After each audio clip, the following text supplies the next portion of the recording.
I stood there, staring at the wristwatch in my hand, feeling a strange mix of anger and confusion. This was the last thing my father left for me, a broken wristwatch. It was tarnished, old and barely ticking. I wanted to throw it away right then, but something about it stopped me. Something told me to take a closer look. I had always hated my father. He wasn't there when I needed him, never came to my school events, never took me out on weekends. His world was full of business meetings, late-night calls, and piles of money. I remember sitting alone in the house, waiting for him to come home, but he was always gone. As a little boy, I thought if I had enough toys or a big house, he would love me more, but it never happened. After his funeral, I was left with his belongings, a fancy car, expensive suits, and this watch. As I sat in the dusty room, the house that once felt like a home now felt empty. My father was dead, and I still didn't know what to feel. I hated him, yet I couldn't help but feel a pang of sorrow. It was like the man who was supposed to love me and teach me about life had slipped away without a single meaningful word. I tossed the watch between my fingers, ready to chuck it into the trash, but I paused. Maybe I could sell it. But then, I noticed something unusual. The back of the watch wasn't sealed tightly. I twisted it open, and inside, there was a small folded piece of paper. I unfolded it carefully, my heart racing.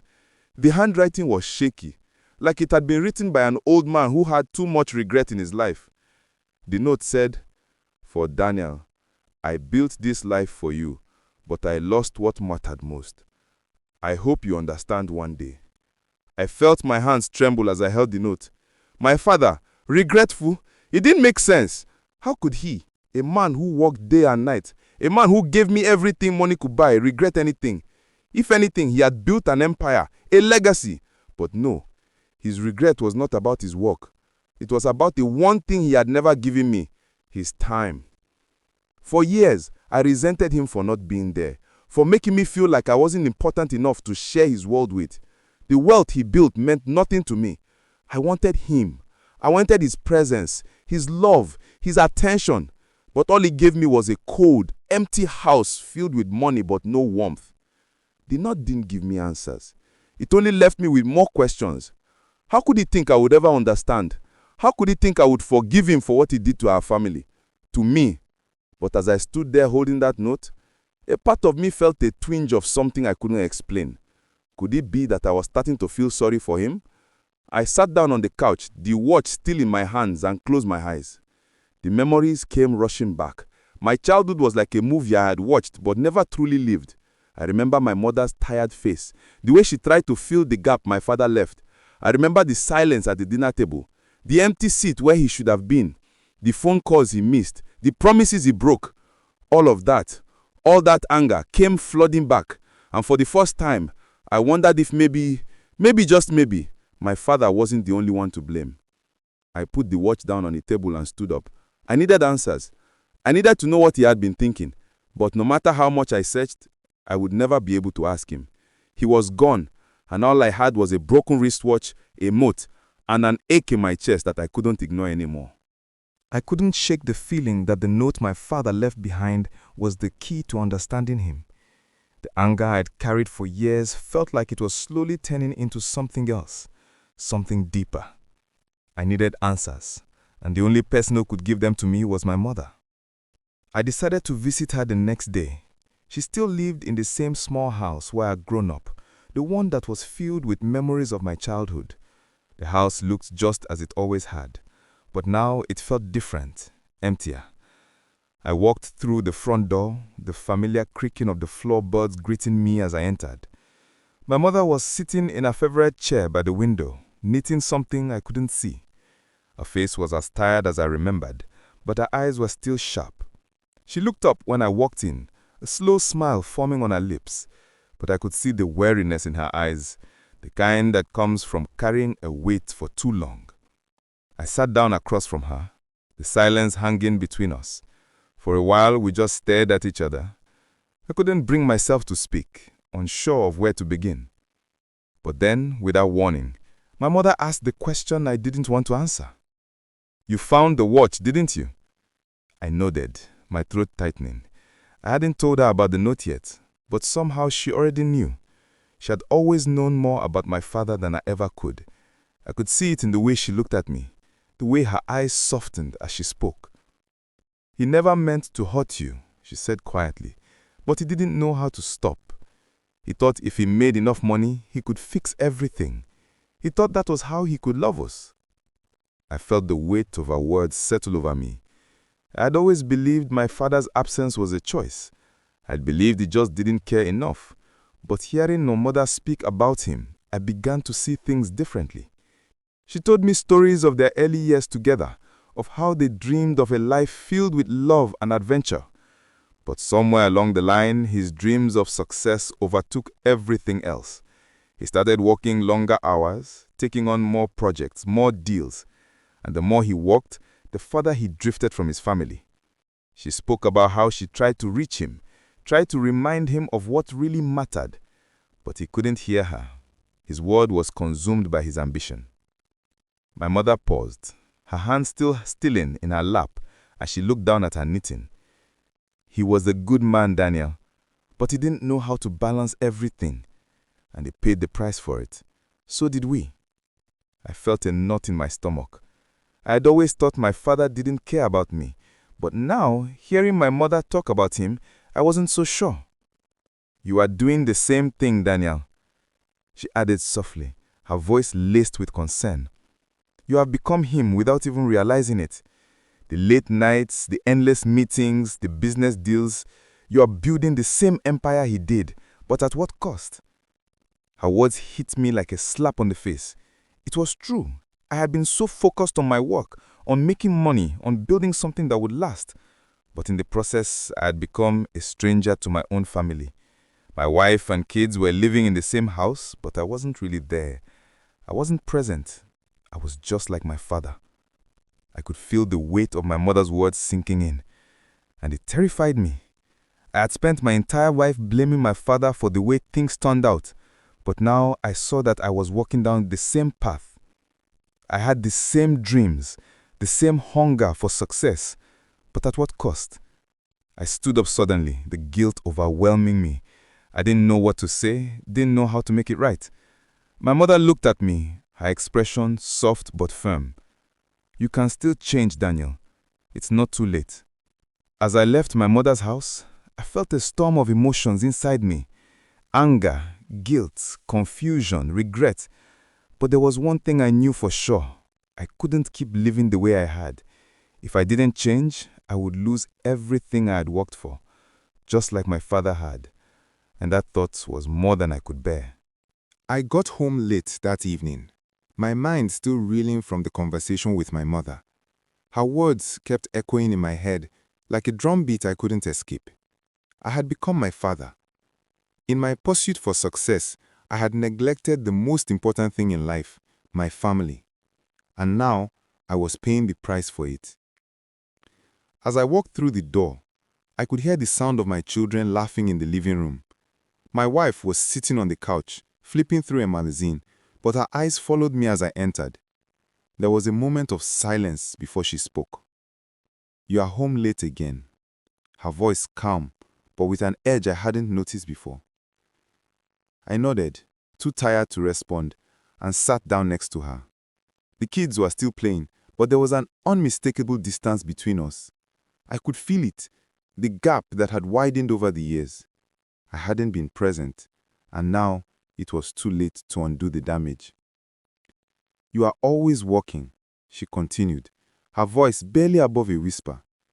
"You are here, but you are not really here. The kids, they miss you. They say you are always too busy." Her words cut through me like a knife. I had heard them before, but they had never hit so hard. I had always brushed them off, telling myself that I was doing it all for them. I was working so hard so they could have a better life. But now, I saw it clearly. My absence had left a hole in our family. My children needed me, my wife needed me, and I wasn't there. I watched my kids laughing, their faces filled with joy, but there was a sadness in their eyes that I couldn't ignore anymore. They were growing up without me. I had missed so many of their yum-yum moments, the small moments of happiness that made childhood special. I had been too focused on building an empire, too consumed by my ambition to see that they were waiting for me, longing for my attention. The realization hit me like a punch to the gut. I had become the man I hated, the man who sacrificed everything for success, only to lose what mattered most. My father had done the same thing, and now I was repeating his mistakes. I stood up suddenly, the weight of everything crashing down on me. I couldn't keep living this way. I couldn't keep telling myself that work was more important than my family. The empire I was building wasn't worth anything if I lost the people who mattered most. I walked over to the couch and sat down beside her. She looked at me, her expression guarded. She had every right to be angry with me, but there was something in her eyes, something soft, something that told me she still cared. She had been patient with me all these years, but I knew that patience had its limits. "I'm sorry," I said, the words feeling heavy in my mouth. "I have been a terrible husband, a terrible father. I've put work before everything, and I've neglected you all. I don't know how I let it get this far, but I promise you, I'm going to change. I'll be here more. I'll be present." She didn't say anything at first, just looked at me, her face unreadable. Then slowly she reached out and took my hand. "I've been waiting for you to say that," she said quietly. "We've been waiting." Her words brought tears to my eyes. I hadn't realized how much I had hurt them until now. But it wasn't too late. I still had time. I could still make things right. That night, as I lay in bed, I thought about my father. He had built an empire, but he had lost everything in the process. I didn't want to be like him. I didn't want to repeat his mistakes. I wanted to build something too. But this time, it would be different. I would build a legacy, yes, but one that included the people I loved. I closed my eyes, a sense of determination settling over me. I had a long way to go, but I wasn't going to let my family slip away from me. I was going to fight for them, for us. I wasn't going to make the same mistakes. Not this time. The next morning, I woke up early, before anyone else in the house. I didn't want to waste another second. I had been given a wake-up call, and it was time to act. The guilt of years spent neglecting my family weighed heavily on me, but I wasn't going to let it drag me down. I had made a decision, and now I had to follow through. I stood in front of the bathroom mirror, staring at my reflection. For the first time in a long while, I didn't just see the businessman or the father who had been too busy. I saw a man who had been given another chance, a chance to be better. I knew it wasn't going to be easy. It wasn't just about spending more time at home. It was about making a conscious effort to change my mindset. I had to stop treating my family as an afterthought. When I walked into the living room, my children were already awake, sitting on the floor playing with their toys. My wife was making breakfast in the kitchen. I smiled as I watched them. This was what I had been missing, these small, precious moments. I took a deep breath and walked over to my kids. I sat down on the floor next to them, watching them play. They looked up at me, surprised to see me there, but their faces lit up with joy. It had been so long since I had just sat with them. No phone, no work, just me and them in the moment. "Daddy, you are here," my daughter said, her eyes wide with excitement. I nodded, feeling a lump form in my throat. I was here, and I was going to stay here. I didn't realize how much I had missed until I saw the pure joy on their faces. It was simple. It was small, but it was everything. Later, when we sat down to eat breakfast together, my wife looked at me. Her face was still guided, but there was a softness in her eyes that hadn't been there before. I could tell she was surprised by my actions, unsure if they would last, but she didn't say anything. She didn't have to.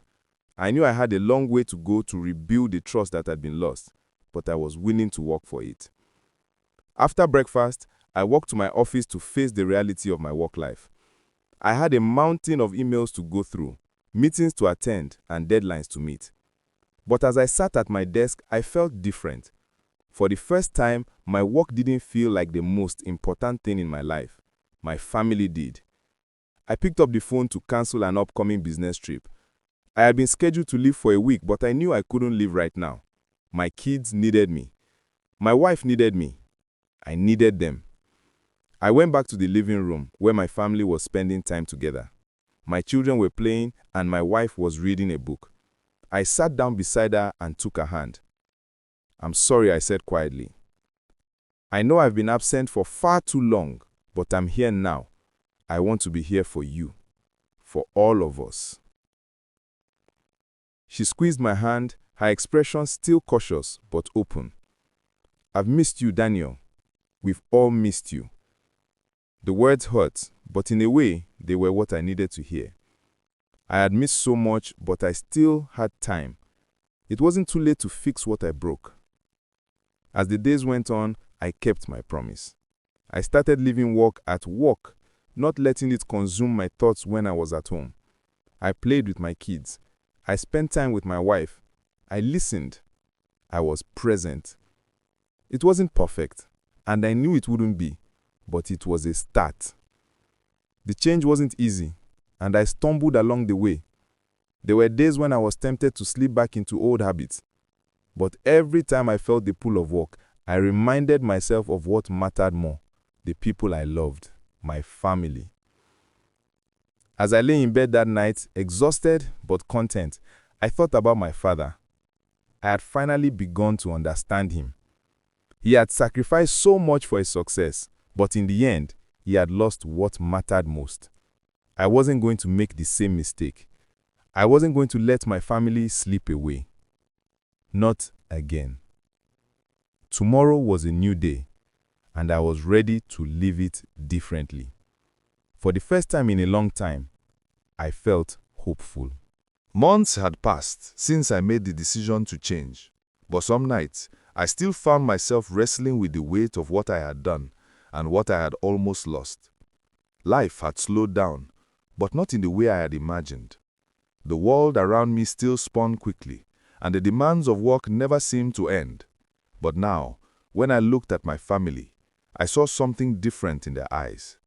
They had begun to trust me again. It was a Saturday morning, and I woke up early, not to work, but to join my children on their weekend adventure. We had planned to visit the park, something simple, but it was everything to them. As I entered the kitchen, I saw my wife making breakfast. She was humming a tune, something I hadn't heard in a long time. There was a calmness in her that I hadn't seen before, and it made my heart swell with gratitude. After breakfast, we headed out to the park. My kids were already racing ahead, their laughter ringing through the air. My wife walked beside me, and for the first time in what felt like forever, we didn't have to say much. We just enjoyed each other's company.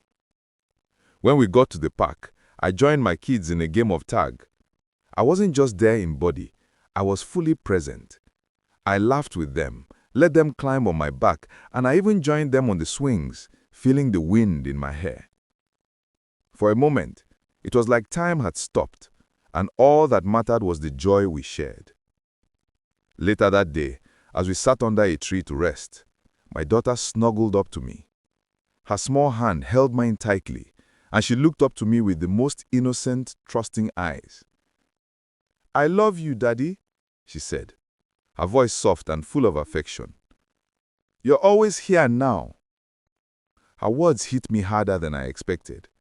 I had been given a second chance, and I didn't take it for granted. I looked at my wife, and she was watching me with a smile. A smile that told me she could see the change in me, the change I had promised her. I had stopped being the man who chose success over everything else. I had learned to choose them, every day, in every moment. That evening, I sat by the window watching the sunset. The world outside seemed endless, full of possibilities, and for the first time in a long while, I felt content. I had learned to balance ambition with love, to build a future while cherishing the present. I knew the road ahead wouldn't always be easy, but I was ready to walk it, with my family by my side. I thought about my father. I had hated him for his choices, for his absence. But now I understood. He had worked hard for the things he thought would bring happiness. But in the end, he had lost the one thing that truly mattered. I would honor his legacy, but I would also build my own. A legacy of love, of presence, of being there for the people who mattered most. The wristwatch I once despised now sat on my dressing, a symbol of everything I had learned. It wasn't just a broken object anymore. It was a reminder of the cost of neglect and the value of family. I had finally come to terms with my father's mistakes. And in doing so, I had made a promise to myself, to my wife, to my children, and to the man I wanted to be. Tomorrow, I would wake up and do it all over again. Be present, be loving, and build a life that would make my family proud. And in that, I knew I had already succeeded.